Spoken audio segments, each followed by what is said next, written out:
Welcome to the Essentially You podcast. Kristina, honey, how are you doing this fine day? I'm doing great, and thank you for having me, and thank you for your really warm and welcoming energy. Oh, you are so welcome. We're going to be talking about really how to cultivate some really yummy, warm energy today, specifically around self-love. And Kristina, honey, I just want to celebrate you in your new book coming out, Becoming Flawesome. It's one of my favorite words, flawesome, because obviously we are imperfectly perfect or perfectly imperfect. Like we're amazing, exactly who we are. I always think of, my favorite artist is Lizzo and how you can be in your stuff, but still be freaking amazing at the same time. Especially after, gosh, these last 3 years, it has felt like such a whirlwind of shifts and changes and how we're feeling about ourselves and, how we're taking care of ourselves or a lack thereof. And so I feel like this book is so well timed as we are hopefully kind of crawling out of what's been a very, very rough 3 years where especially my amazing community, my amazing women, were really carrying so much of their family, the brunt of caretaking and just trying to hold the container for so many people in their lives. And I know that when that happens, we often inadvertently, accidentally kind of lose ourselves in the process, or even just lose our self-care piece in the process. So I was curious, it was these past 3 years a little bit of the impetus for you feeling called to write this book? Well, definitely the last 3 years have influenced the fact that I have written a book, if for nothing better than it has given me a lot of time. Time. Yes. I mean, when we had to cut down on so many things that we used to do, that's actually spent a lot of our time, and you had all this time on your hands, then obviously you could do some things which take more dedication and more commitment. So I guess there was an impact of the pandemic on me sitting down and writing the book. I think more importantly, I'm part of the world and I react and interact with the world. And obviously, I mean, you said it's a timely book, but our experience in this world is always timely. So I think that was the reason. I just had to say what I had to say. Yes. Oh, I love it. Okay, so let's dive in. So I know a big part of this book is really about, you know, not only just cultivating self-care, but that self-care without self-love can really be, I wouldn't say diminishing returns, but we may not get as much out of it. Can you talk Yeah. a little bit about what that means? Because I know people are, at the very least, some women are probably listening and thinking, I don't even have time for self-care, let alone like tapping into something deeper than that. So Yeah. why does this matter? It does matter a lot because self-care is something tangible and understandable. And even though it takes time, it's ritualistic in its nature. And we humans, we like rituals. So I've been in personal growth and transformation for 20 years, and I know what a trap it can be because it's sometimes hard to explain the essence of something to people. So we replace it with things which are much more tangible and much more understandable. So what I'm trying to convey when I talk about self-care and self-love is the idea that self-care is about surviving. So a very simple example, and those who don't know don't see the video, I'm showing my phone right now. I charge this device, my mobile phone, because if I don't do that, it's going to die and it's not going to work. And that's what self-care is about. It's about survival. You have to take care of yourself. It's no wonder. And some people don't have time for better self-care, but we all do self-care to a degree. We all eat. We all fall asleep, whether we like to sleep or not. We all, use the bathroom. So it is also part of self-care. It's just that some people are a little bit more sophisticated with their self-care rituals. And we do that because if we don't do that, we're not going to survive. Now, self-love is about thriving. And thriving is a different thing. If I bring back the same analogy, I don't charge my phone because I love that device. It just wouldn't work. You said some people don't have time for even basic self-care. But the interesting thing is that self-love, because it's not ritualistic, it doesn't depend on traditions or rituals per se. It doesn't require time. Self-love is your relationship with yourself. Of course, it requires time and dedication in terms of cultivating it. Like, for example, you get married and you need to put some effort to spend with your partner. But to love someone doesn't require any time. So if you don't mind, I'll maybe finish it up with this analogy.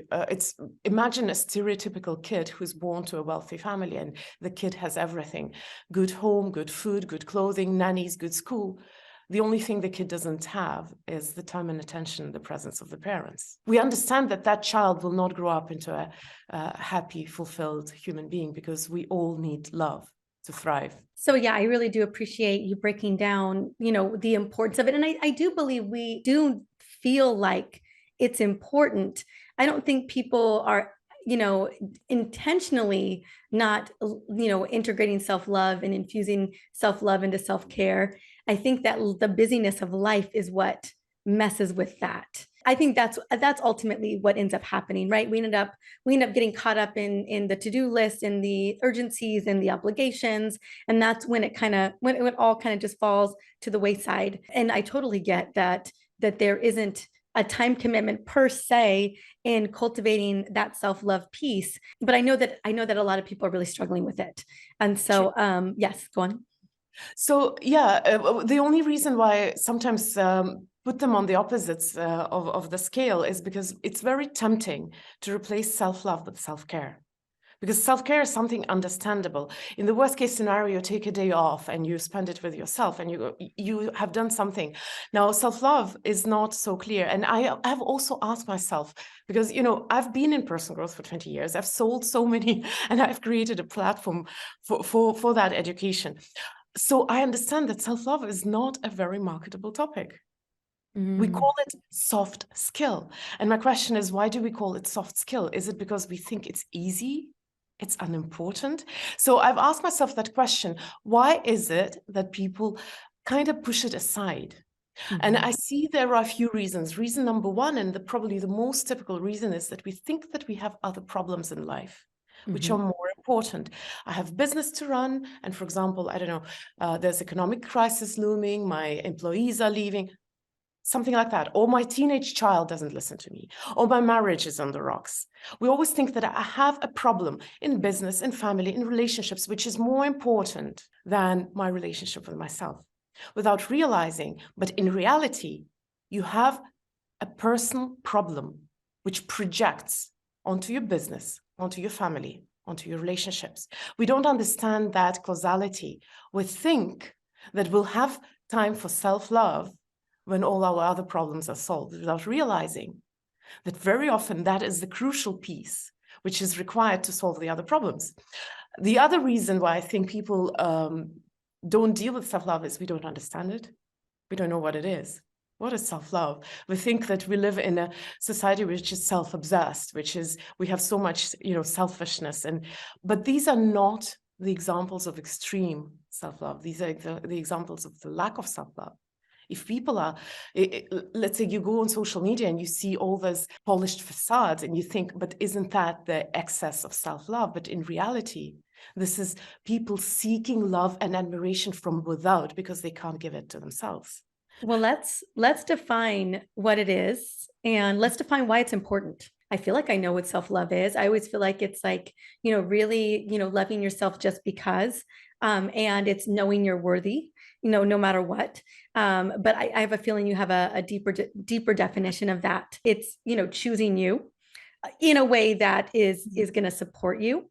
But I would love to hear kind of, how, in after, being a co-founder of Mind Valley, which a lot of people can have probably seen videos for, and have really been in this world of transformation and personal development, of all the things that are super, important in terms around mindset and overcoming limiting beliefs and self-care and, all the facets of reducing stress levels. Where does, how does self-love anchor all of those things? So it's quite a few questions, and I think it's really fair to start with definitions. Yeah. Any science starts with a definition, and unfortunately, I don't have a good definition for self-love because I think you're the first person who ever asks me. So how do you define it? But I do like to work with analogies because analogies are much easier to implement in your life. If you see the example, you kind of relate and you make adjustments to your own circumstances. So I learned the idea of a healthy, unconditional, and effortless love when my child was born. And by the way, I'm not this ideal mother who, the first glance on my child, I was in love with my boy. No, I was so scared. I was calling the nurse like 5 times during the night until the nurse said, "Mommy, chill. It's a human being.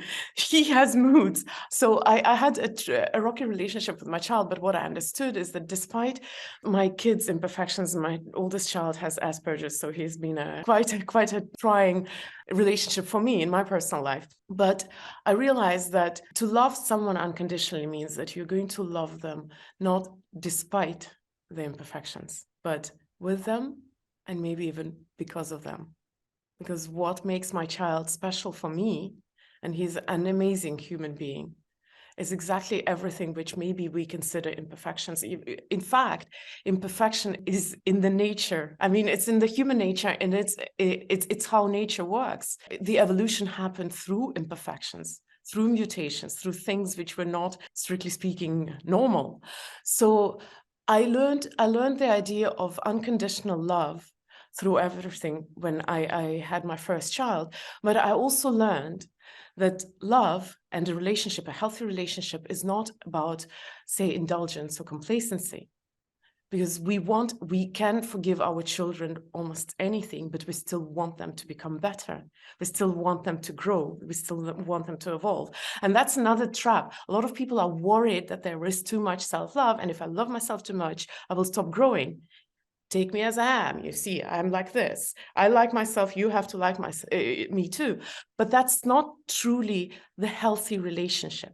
So the definition of self-love, a simplest definition of self-love, is the most important relationship in your life. Who's that person who in your life is literally forms the most important relationship? Because your relationship with yourself is going to be reflecting your relationship with the world. Your relationship with the world is the reflection of your relationship with yourself. If you learn to love yourself unconditionally, it's so much easier to love the world. If you learn to be forgiving with yourself, it's so much easier to forgive others.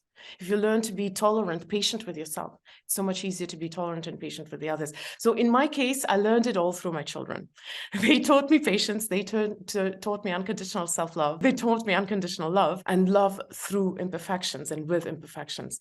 Now, as I've been talking about this definition, I forgot what were all the other questions I was supposed to answer. Well, I just want to take a moment and just say how much I appreciate that analogy and the example. And I know so many mamas and aunties and uncles on the call can really relate to that unconditional love. I know I'm a mama to my son, and I definitely, who I needed to become, and and what became effortless for me when he stepped into my world. Like, wow, it was such a massive transformation. So I can totally feel that, and I'd love to believe that I have a lot of self-love for myself, and definitely self-compassion in those moments, especially in many mama moments. But I was curious, I can see, as we're listening to this incredible conversation, and I'm just so grateful that you've written this book. I know that a lot of people do struggle with this, and when it comes to just cultivating and finding it, do you recommend that we do that through inquiry? How do we kind of get to the essence of loving ourselves? Is there, because I know people were like, how do I start? I would love to love myself, but I find myself with these limiting beliefs or these things that people told me when I was 4 years old that I still believe to be true. I give myself such a hard time, a lot of guilt and shame, even in motherhood, for goodness sakes, Yeah. in weight loss, in health journeys, and that gets us really stuck.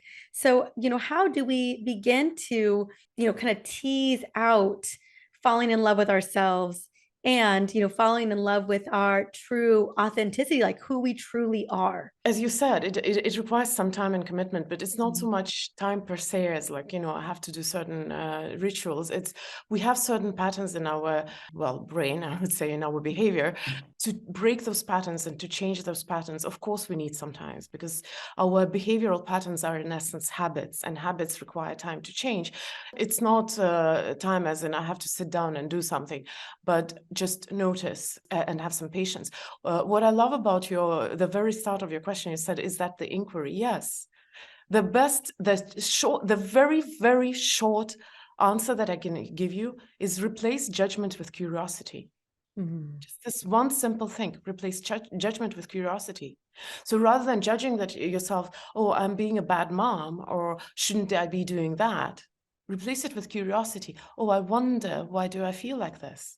Or I wonder, why did I react like this? Or I wonder, what does this feeling tell me about me? So replacing judgment with curiosity is a very good start. But generally, in personal growth or in any kind of growth and transformation, the fundamental skill is, of course, awareness. It starts with awareness. Everything starts with awareness. I believe your audience doesn't require a lecture on awareness. You guys know what it is. But once you switch that thing on, you will start noticing things. Now, in my book, I talk about three main elements on the path to self-love. One of them is honesty. And that's a very interesting topic and a rabbit hole, because we can't love ourselves unless we are honest with ourselves, unless we know who we love. So a very simple example, in falling in love with another person, whenever we find a new love interest or a new love partner, and I'm talking about people who are not maybe committed yet, there is somewhere on the subconscious the idea what makes someone an ideal partner for us. So when we meet a person who starts ticking the boxes, we start falling in love. And what nature does, because nature wants us to produce more kids, Yeah, that's the biology of things. yes. So what it does is that we start focusing on those things which check the boxes, and we ignore the red flags. So in essence, what happens is that we fall in love with an idea. It's not a real human being. We fall in love with an idea. Of course, after a while, your biology takes a step back and gives you back to yourself, and you start seeing the real person. And then you have a choice. Am I going to love the real person who is most likely imperfect, or at least doesn't tick all the boxes and there are some red flags, or I'm going to be disillusioned, turn around and leave?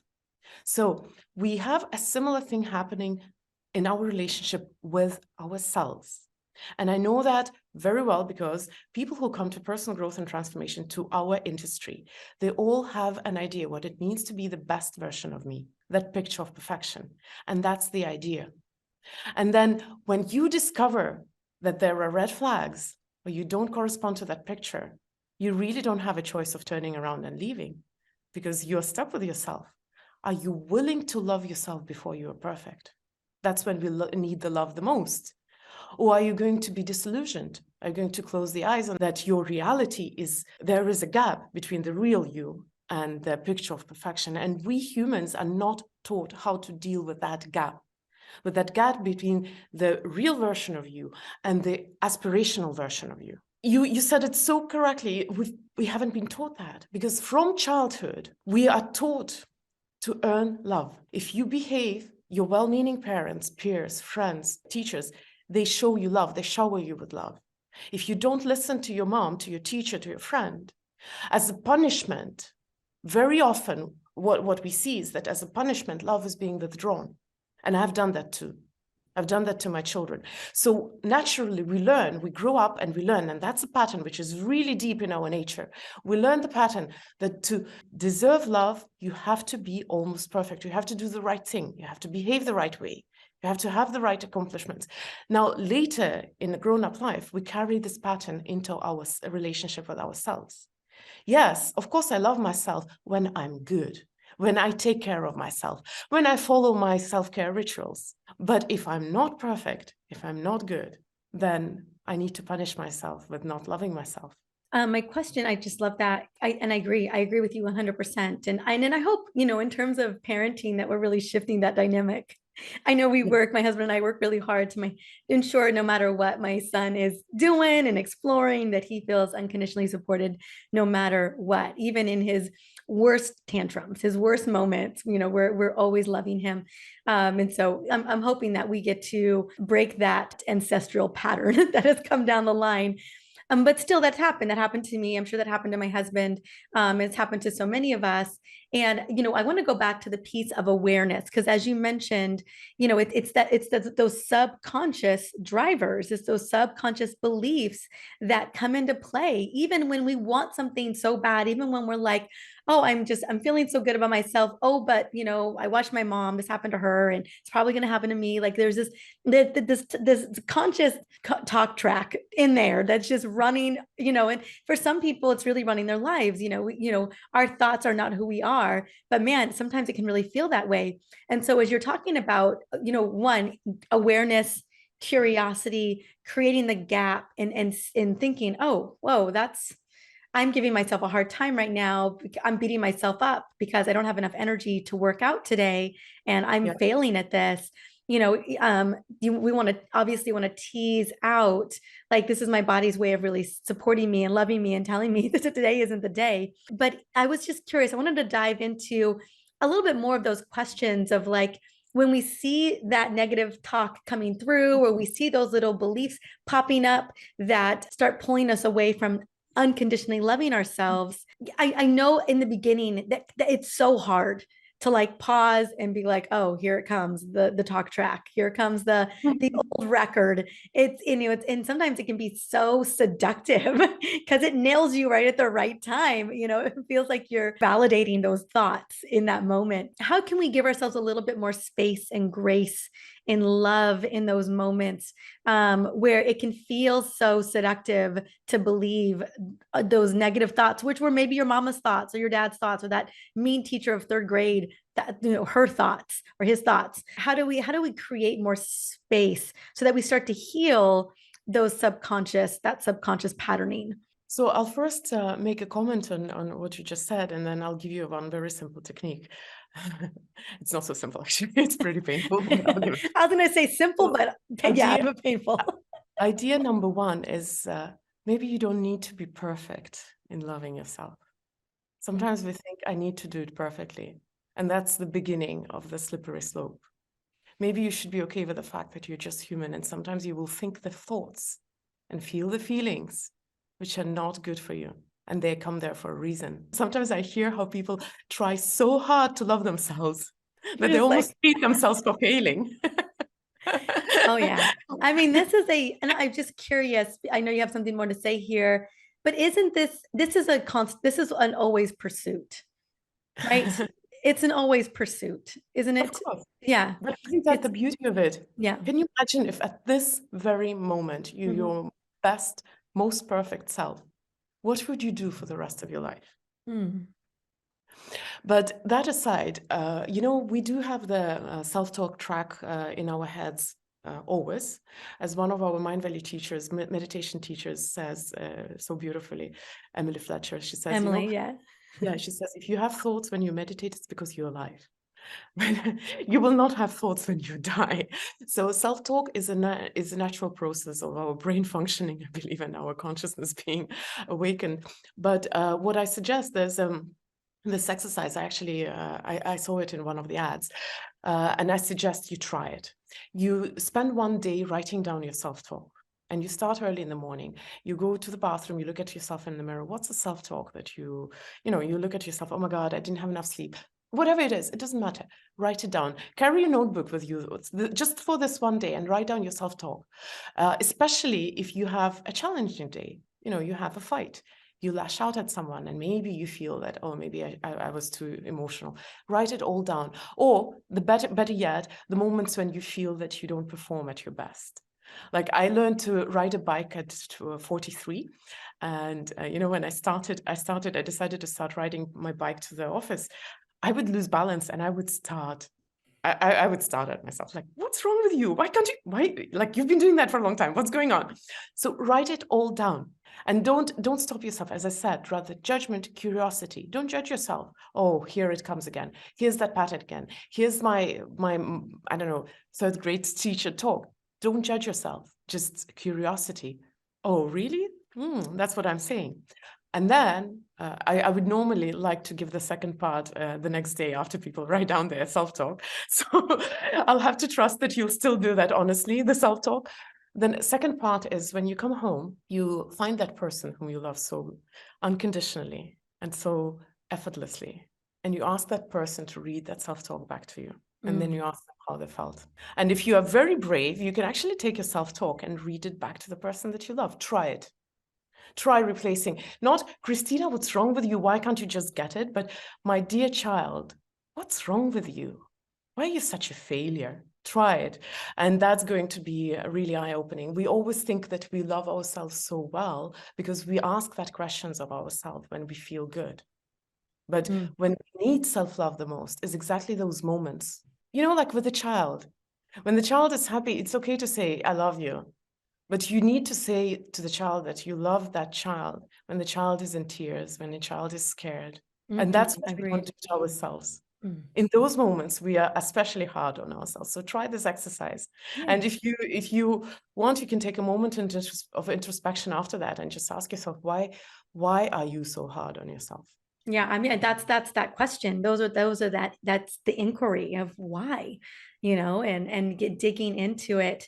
And, in my experience, I've been working on a lot of this personally, and a lot of awareness, a lot of kind of just like, that's interesting that this is coming up. And, I know that over time, the more that we have this awareness and the more that we come from a place of extra grace required and loving unconditionally, it gets easier.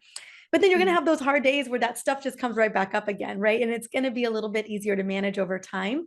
But I do know that it's a practice like anything else. And it's a practice, not only in awareness, but like kind of just shifting in, like you had said, there's a forgiveness of just allowing those thoughts to come. But I'm guessing is that you're kind of like, especially your little self who's probably trying to drive the bus at that moment, my little Mariza or little Kristina, just telling them that it's okay and that you got this, If you don't mind, I'll give you another analogy. Sure. You know, when you go to the gym, Yeah. I had a gym day today. I did that yesterday.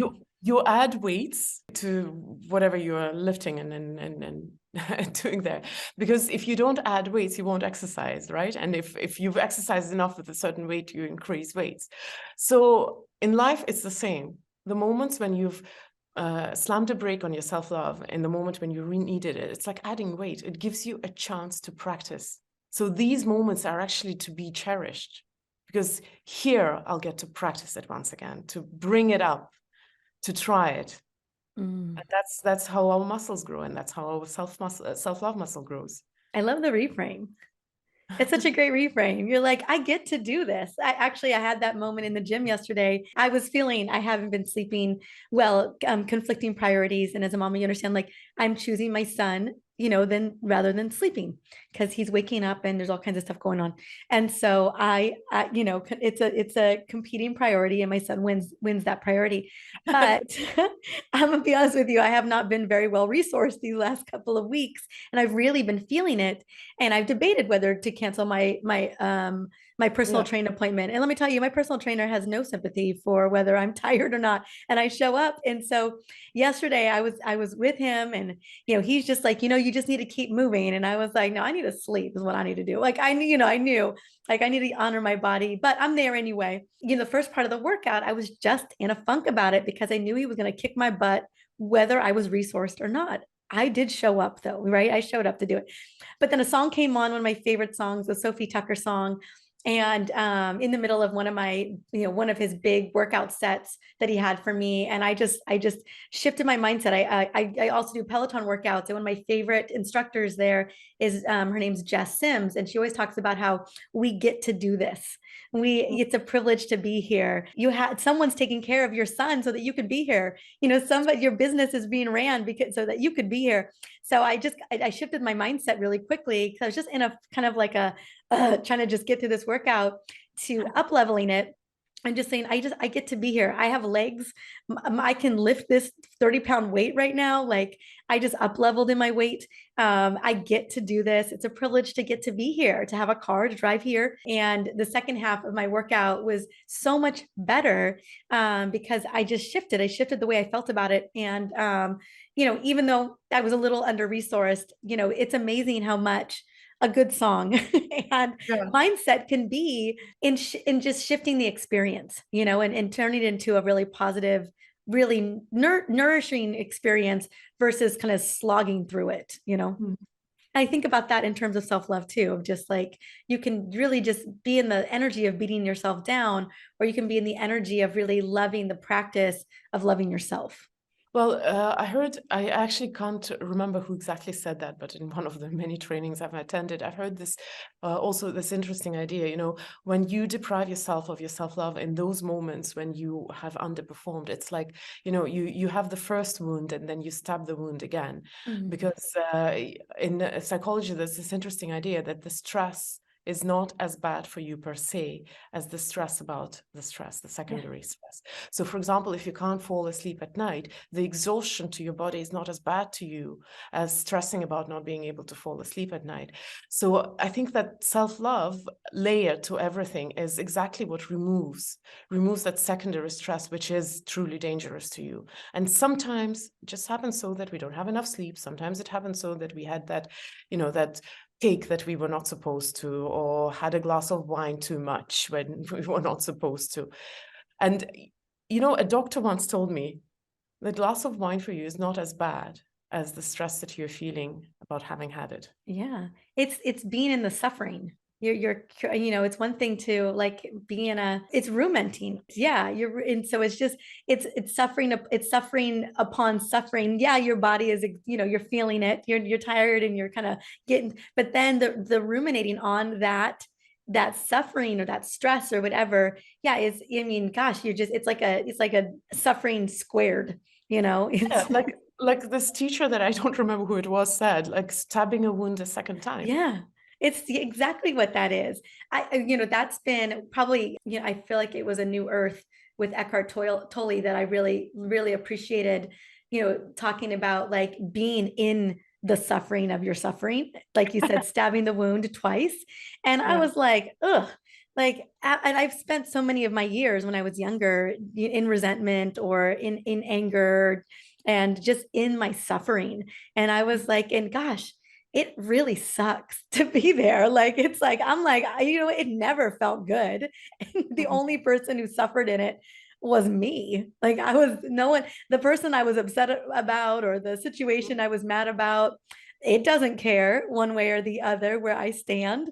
And it's just, I'm just putting undue suffering on myself. And so I love that example because it is so powerful and it is so tangible as well. Thank you for that. Mm-hmm.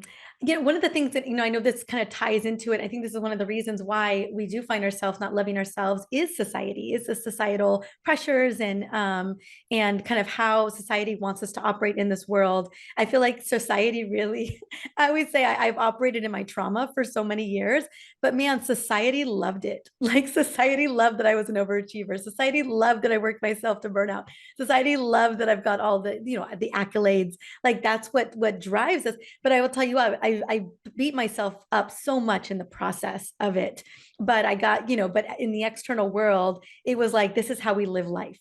And so, I know that we can get stuck in the trap of that as well. How is that sabotaging our ability to unconditionally love ourselves? It's definitely very tempting to say that it is the society that deprives us of our ability to love ourselves. Mhm. Definitely, we learn the patterns when we're children, we have to learn them from somewhere. So it is Right. from the outside at some point.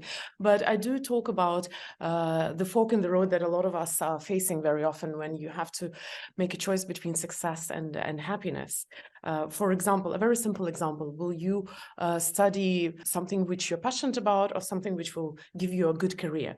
Or will you go for a corporate job, which generally, if you make a career there, people consider your success, or you do your own thing and you risk being financially not so successful? So very often when people are faced with that choice, they choose success over happiness. And yes, there is a component of society's expectation. I know that when our two social roles are in conflict, we tend to prioritize the social role, which is more valued by society. For example, a woman and entrepreneur, or sorry, a mother and entrepreneur. Entrepreneurs are more valued by society. We choose to prioritize that role over our role as a mother. But with that said, yes, we do have a tendency to choose the path or the social role which is more valued by society or seen as more valuable by society. In reality, the choice is yours. Mhm. That's a hard pill to swallow. And And even if you have, and of course, I have to make a little disclaimer. I'm talking about people who live in fairly rich democratic countries. The world is very big, and there are still a lot of people out there who don't get to make choices about their life. But most of the people who listen to this to this show, they probably can make choices for their own life. Very often we choose it because we don't like ambiguity and we don't like risk, and we like to pick certainty. And like with self-love and self-care, success is a more tangible, more ritualistic, more understandable thing, more practical thing. Whereas happiness, or your what your heart says, or what you're inclined to, your intuition, these are the things which we can't explain. So we think there's a risk. So we choose success over happiness, partially because society values success more than happiness. But more than that, because we don't like ambiguity and we don't like risk. Because if you ask, what is the most important thing for us in life? If you ask enough times, why are you doing certain thing? It comes eventually to the answer, because I want to be happy. Happiness is what we wish for the people that we love. Happiness is what we wish to each other on our birthdays, anniversaries, whatnot. It's happiness. We wish happiness. We think it's important, but we don't prioritize it. Because it feels like a risky choice. So I know it's incredibly tempting to say that I'm doing certain things because, you know, the society wants me to do, or the peer pressure. But we also have to have the courage to be honest with ourselves and to say that this is the choice that we are making. This is the choice, the free choice that we are making. And I know it's a somewhat unpleasant pill to swallow, but I'll give a very practical example. When me and my now ex-husband Vishen decided to separate, it was kind of hard to communicate this decision to the world. And you would say that a lot of the people in the world had an opinion about our decision and expressed that opinion, and maybe they had nothing to do with that. But when I was communicating this decision to the world, there were only a handful of people whose opinion really mattered, whose opinion I was afraid of, or whose reaction I was afraid of. It was my children and my parents, and maybe the closest friend.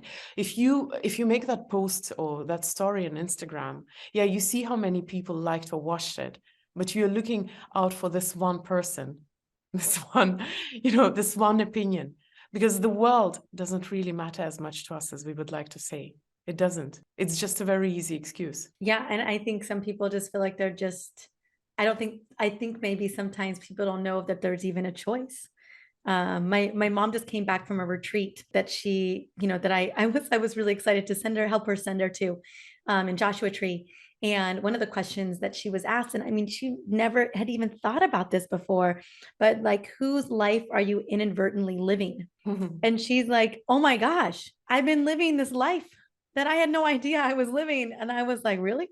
I'm like, I knew it. And so it was interesting. Like, I think sometimes people are they don't realize that they ever had a choice, until they really start to dig deep. We do make the choices. We Yeah. do, but the reasoning is just coming from a different place, because we are taught that we can't trust our heart, we can't trust our intuition. We are taught that we have to think of other people, make a responsible choice, don't be selfish. Is Yes. divorce a selfish choice?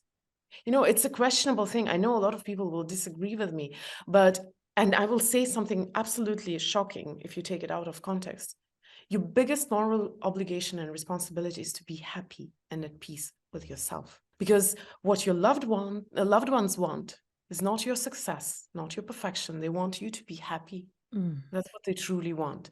And if you say, I'm doing this for them, or I'm doing this for someone else, that's just a story you like to tell yourself. I had a business partner. We've been separated for such a long time, but I've had a business partner in a business I had in Russia. That was a long time ago.